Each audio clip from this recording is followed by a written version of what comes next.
You, John Fitzgerald Kennedy, do solemnly swear I, John Fitzgerald Kennedy, do solemnly swear that you will faithfully execute the office of President of the United States that I will faithfully execute the office of President of the United States and will, to the best of your ability, and will, to the best of my ability, preserve, protect, and defend the Constitution of the United States. preserve, protect, and defend the Constitution of the United States. So help you God.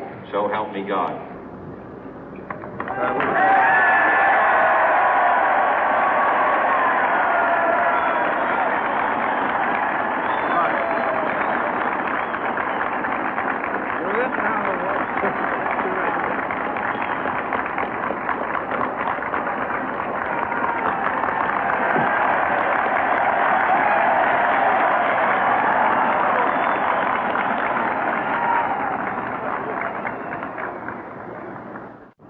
Vice President Johnson, Mr. Speaker, Mr. Chief Justice, President Eisenhower, Vice President Nixon, President Truman, Reverend clergy, fellow citizens.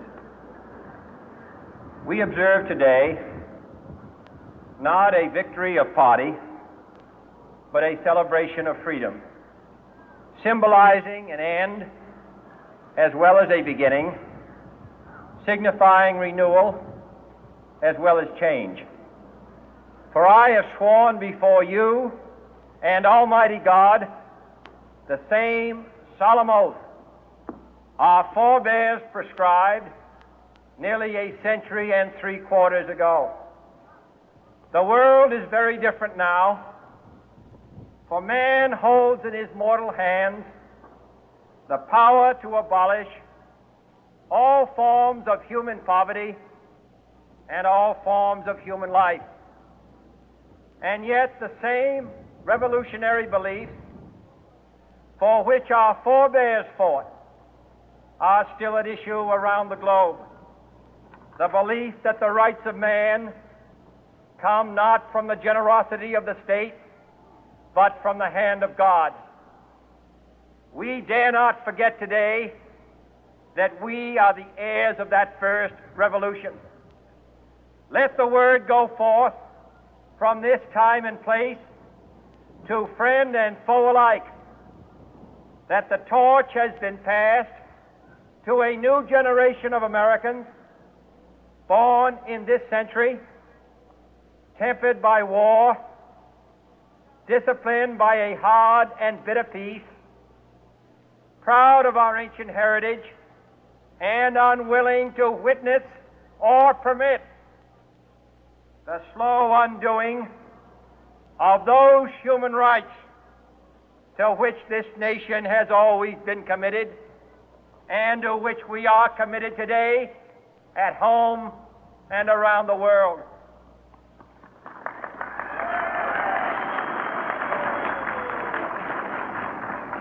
Let every nation know, whether it wishes us well or ill, that we shall pay any price, bear any burden, meet any hardship, support any friend, oppose any foe to assure the survival and the success of liberty.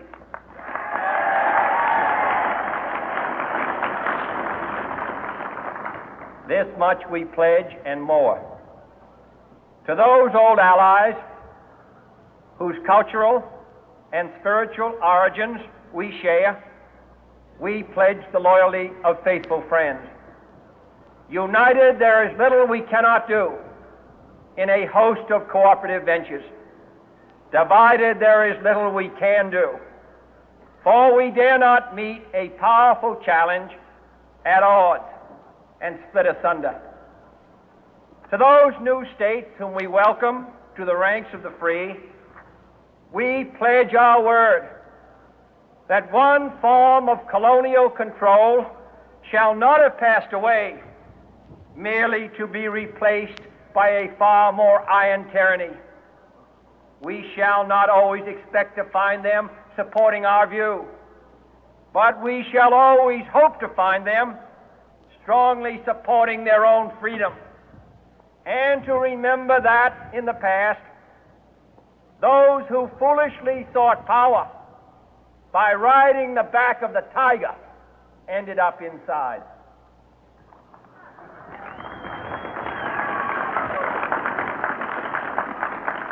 To those people in the huts and villages of half the globe struggling to break the bonds of mass misery, we pledge our best efforts to help them help themselves for whatever period is required, not because the communists may be doing it, not because we seek their votes, but because it is right. If a free society cannot help the many who are poor, it cannot save the few who are rich.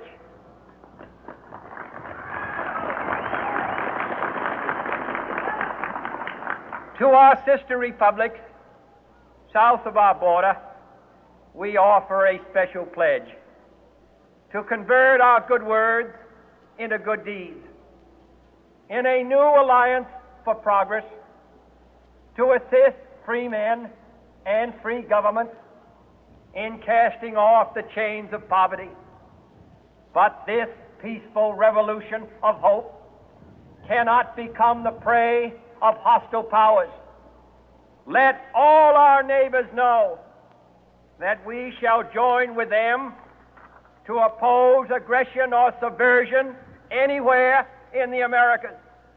And let every other power know that this hemisphere intends to remain the master of its own house.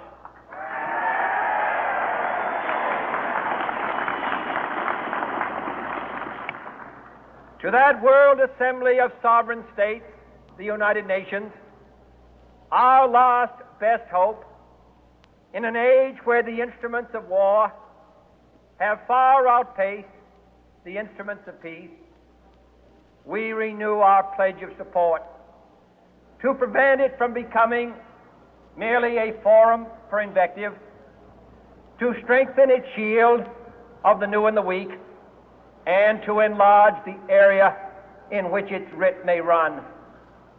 Finally, to those nations who would make themselves our adversary, we offer not a pledge, but a request that both sides begin anew the quest for peace.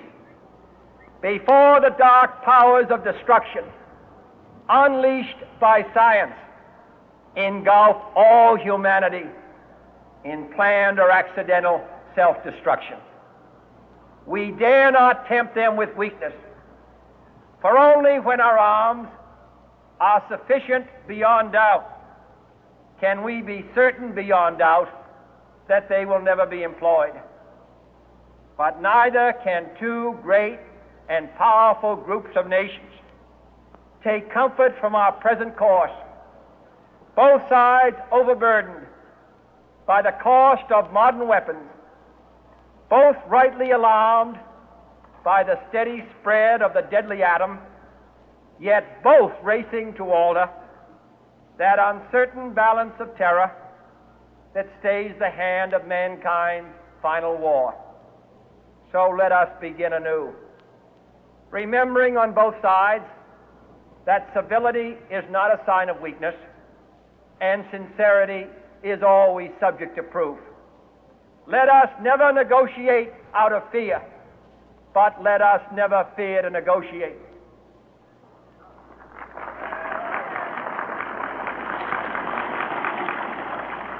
Let both sides explore what problems unite us, instead of belaboring those problems which divide us. Let both sides, for the first time, formulate serious and precise proposals for the inspection and control of arms, and bring the absolute power to destroy other nations under the absolute control of all nations.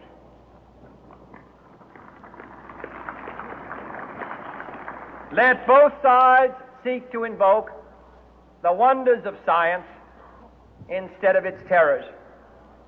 Together, let us explore the stars, conquer the deserts, eradicate disease, tap the ocean depth, and encourage the arts and commerce.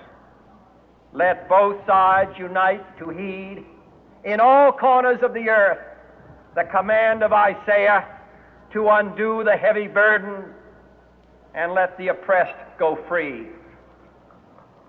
And if a beachhead of cooperation may push back the jungle of suspicion, let both sides join in creating a new endeavor, not a new balance of power, but a new world of law, where the strong are just and the weak secure and the peace preserved.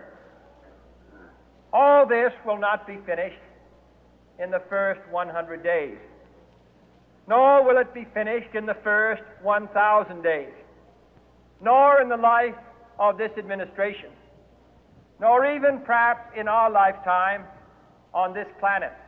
But let us begin.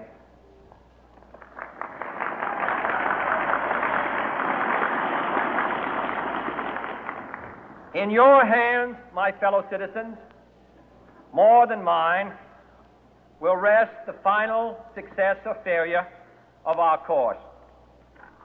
Since this country was founded, each generation of Americans has been summoned to give testimony to its national loyalty.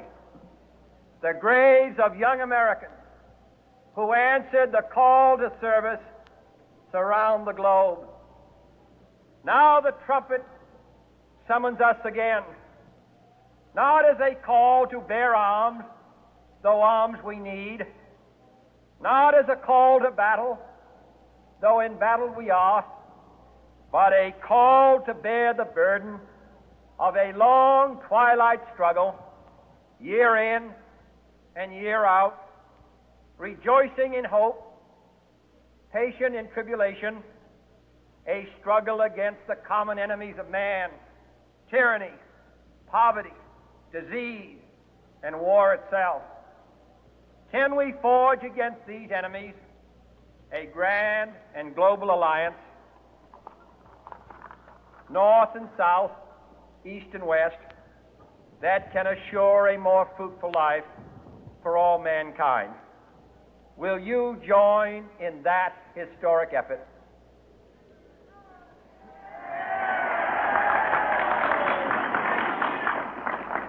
In the long history of the world, only a few generations have been granted the role of defending freedom in its hour of maximum danger. I do not shrink from this responsibility. I welcome it.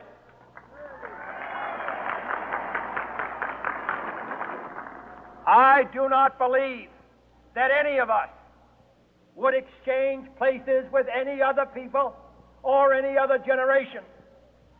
The energy, the faith, the devotion which we bring to this endeavor will light our country and all who serve it.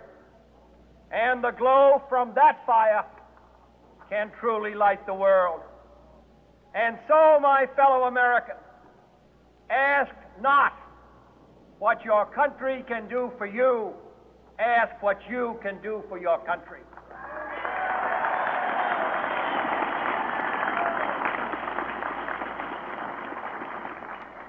My fellow citizens of the world, ask not what America will do for you, but what together we can do for the freedom of man.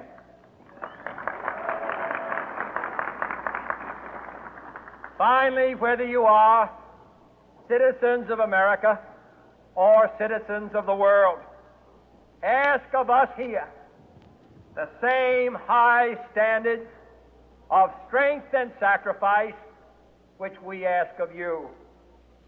With a good conscience, our only sure reward, with history the final judge of our deeds, let us go forth to lead the land we love, asking His blessing and His help, but knowing that here on earth God's work must truly be our own.